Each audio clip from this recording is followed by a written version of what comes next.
लुटेरांक लोलुप दृष्टि पड़ी एवं पोस्ट ऑफिस उपरे जहाँकि बालेश्वर जिला सर पौरपालिका अंतर्गत 18 नंबर वार्ड रे थिबा चकबारहापुर पोस्ट ऑफिस रे गत विलंबित राति रे लुटेरा माने ताला भांगी लुट उद्यम करथिले। तबे लुटेरा माने गेट रो ताला भांगिबा सहित कबाटर ताला भांगी भितरे पसी विभिन्न सामग्री को फिंगा फोपड़ा करथिले। आउ आयरन कटर सहायता रे लकर चाबी को भांगिबा को मध्य उद्यम करथिले।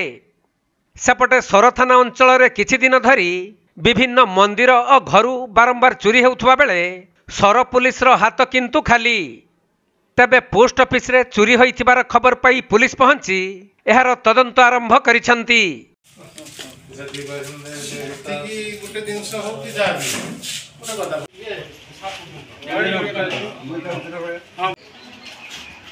बालेश्वर जिला सररू सुमंत दास रिपोर्ट कोणार्क लाइव।